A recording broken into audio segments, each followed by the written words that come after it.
5 sales techniques you must learn to master. So the following are some crucial skills to closing sales, and I'm going to go over the 5 most important keys to that. I want to clarify that mastering these 5 skills is not the only thing that makes a good salesperson. It's mastering these 5 skills combined with your personal essence, your personal capabilities, your conversational skills, your ability to build rapport. Like, these things are essences of your personality that are ingrained in you over time through experience. And you can't learn these things. You need to develop them. In conjunction to developing your essence or your style, your personality, you need to master these sales skills, and you put the two together and it becomes a very effective tactic. I learned these in my first sales job when I was doing door-to-door sales for AT&T. I did a video about that. We'll put a link to it. I'm not sure exactly what it got titled. I wanted to elaborate on some of these sales skills and show other people how you can develop some skills, build your personality, and go out there and really build your wealth. And sales jobs are the easiest way to generate massive amounts of commission money, massive amounts of income without having to go to college or have any sort of specialty training or an existing business, etc. You can jump in and hit the ground running. These skills are translatable, not only all aspects of your own life, but multiple different industries. So it's about learning these core skills, building the essence of your personality, and then you can adapt yourself to any situation, whether that's selling yourself on why someone you're attracted to should go on a date with you, or selling yourself on why they should hire you, selling someone on why they should purchase your product. So these techniques can come into play in your daily life, and you'll see how just understanding them and learning them, you'll start to identify them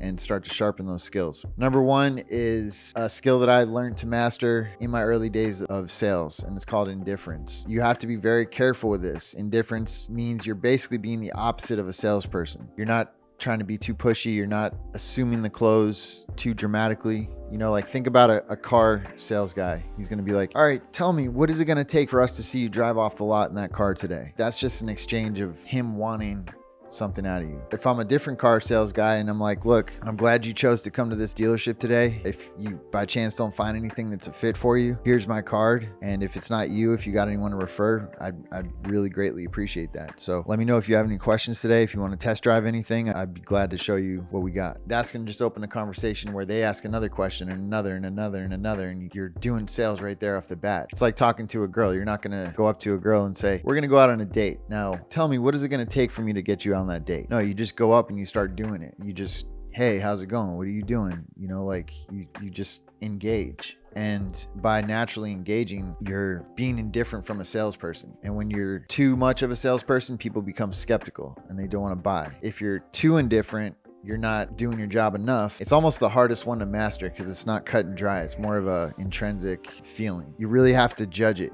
You know, how far do you push it? How do you present it? How harshly do you do it? Because this is a very thin line. It's like a balloon. You can squeeze it, but if you squeeze too hard, it's going to pop. You don't want to be too indifferent. You break that barrier of your position. Just the right amount of indifference is what you got to learn to develop and how to use that. And think of it as the power of walking away. In your mind, you have to let them know you're not desperate. You have plenty of other opportunities. I don't need this sale today. I value this sale. If you want to come back another day, that's fine. I'm not going to push you into doing something today. I'm here every day. These are all low pressure closes in a sense of, you know, I just called a sales guy the other day of a dealership I haven't probably seen in 2 years, but I called him out of the blue saying, hey, I hear there's a car shortage. I might need a truck for this one company I have. What's the situation like? He gets a call out of the blue and all of a sudden it's a sale. So just having one initial relationship could turn into something weeks, months, years down the road. Treat every interaction as a different stage in your sales pipeline, whether that's an entry-level stage, a prospecting stage. So indifference is always useful, and again, this will come into play in many aspects of your life. Next is called the Jones effect. Jones effect is pretty much what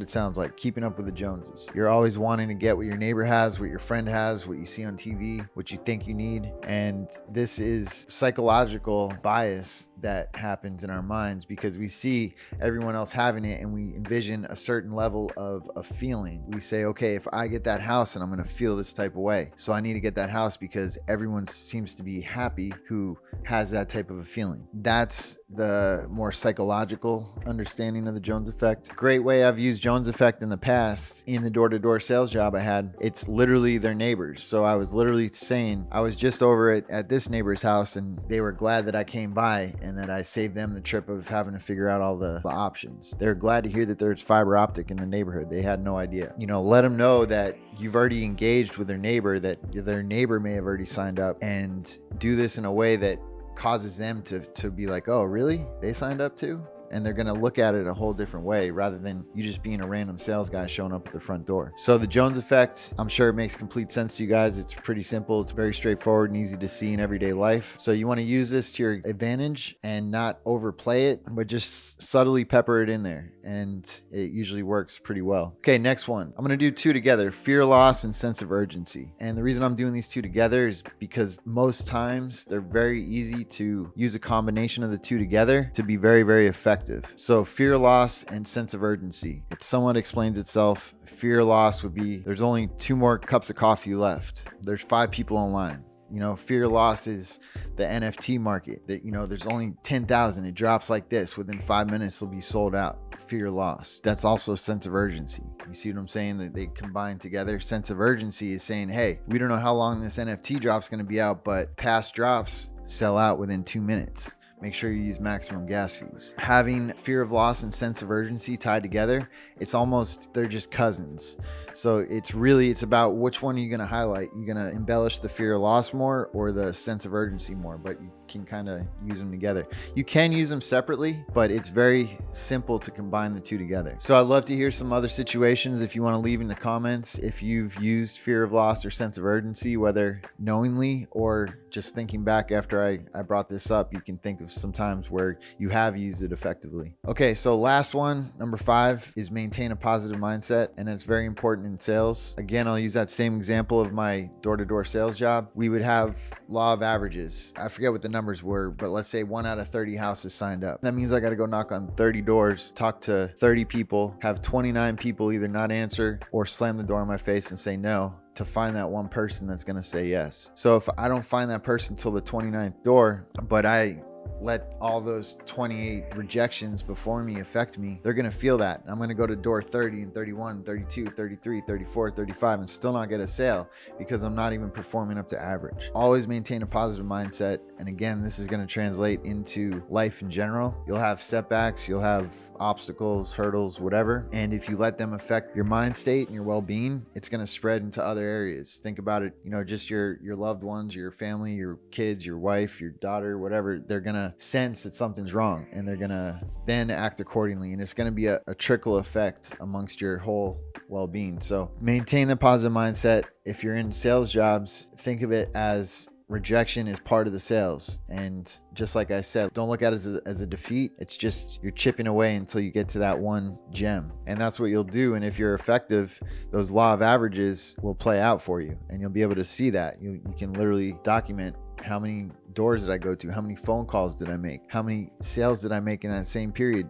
Do the simple math, find out your average. That's an effective way to really overcome any sort of negative feelings that you'll gain from the sales. Again, it's a process that has to happen. So these 5 tactics are important to a successful sales career. But like I said, it's combined with your personality and the essence of how you are as a person, and you got to develop yourself. My other channel, High Vibes, will help that. We focus on self-mastery and entrepreneurship on that channel. Thanks again for watching. So leave some comments below and tell me about some times where you may or may not have used these 5 sales tactics, or you can think back and wish you knew about them so you could have used them, because they're very, very effective. Like I said, translate to every part of your life, whether that's actual sales or something else. I'm putting this on this channel because sales is the best way to build your initial wealth to then have money to be able to invest and to speculate in markets such as crypto, as well as real estate and other things. So learn to